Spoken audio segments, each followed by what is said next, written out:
நாளைக்கு யாரெல்லாம் சென்னை ராஜரத்தினம் ஸ்டேடியத்துக்கு, அதாவது எக்மோர் பக்கத்தில் இருக்க ராஜரத்தினம் ஸ்டேடியத்துக்கு யாரெல்லாம் வரீங்க? நாங்கள் போகலாம் அப்படின்னு நினச்சிட்டு இருக்கோம். எப்படின்னு பார்த்தீங்கன்னா, ஓரியோவும் பிளாக்கியும் அவங்களுக்காக, அவங்க ஃப்ரெண்டுக்காக, சரி ஜல்லிக்கட்டு வந்துச்சு இல்லையா, அப்போ நம்ம போனோம்ல, அப்போ அவங்களுக்கே போகும்போது நம்ம வீட்டில் 4 வருஷமாக பால் ஊட்டி சோறு போட்டு இவங்களுக்காக போகிறது இல்லையா, போய் பார்க்கலாம். மனுஷாளுக்கு நிறைய பேர் குரல் கொடுப்பாங்க. இந்த மாதிரி வாயில்லா ஜீவன்களுக்கு கொஞ்சம் பேர் தான் பேசுவாங்க.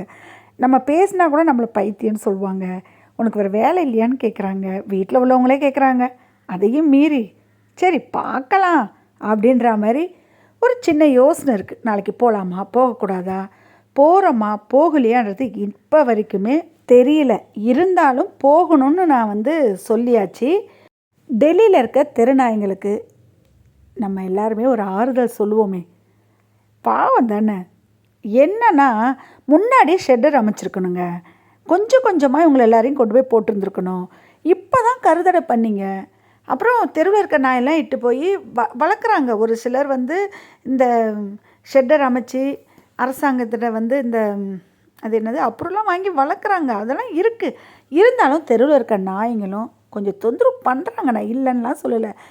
ரேபிஸ் இருக்குது, அப்புறம் கடிக்கிறாங்க. இப்போலாம் பார்த்திங்கன்னா நாய் குலைச்சாலே இந்த கவர்மெண்ட் சொன்னதுனால வெளியில் போகிறாங்கல்ல மனுஷாளுங்க, அதாவது மக்கள், நாய் என்ன தெரியுமா சொல்கிறாங்க, கல் எடுத்து அடிப்பேன், நாய் ஒன்று வளர்த்துக்கிறாங்கன்னு ரொம்ப கேவலமாக பேசுகிறாங்க.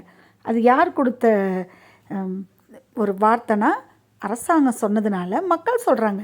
நாயையும் திட்டுறாங்க, நாய் வளர்க்குறவங்களையும் திட்டுறாங்க, ரொம்ப திட்டுறாங்க. கொஞ்ச நாளாக நானும் பார்க்குறேங்க. ஓரியவே வெளியே போணுச்சுன்னு வச்சுக்கோங்களேன், ரொம்ப ஒரு மாதிரி அசிங்கமாக திட்டுறாங்க. அதெல்லாம் கண்டுக்கிறது கிடையாது. ஏன்னா நாய்னா இப்படி தாங்க, நாய் கடித்தா பிரச்சனை தான். சப்போஸ் ஏதாவது ஒரு பிரச்சனை இருந்தால் என்னங்க பண்ண முடியும்? ரேபிஸ் நோய் இருந்துச்சுன்னா தொந்தரவு தானே.